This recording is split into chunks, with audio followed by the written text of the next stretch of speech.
Okay, we're back again. We're gonna balance the tires now.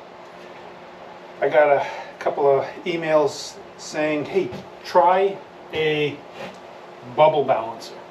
I don't know. I've never tried one of these before. I don't even know if it's gonna work.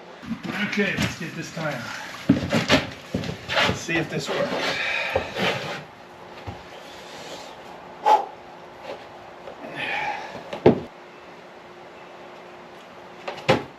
Okay, so here we go.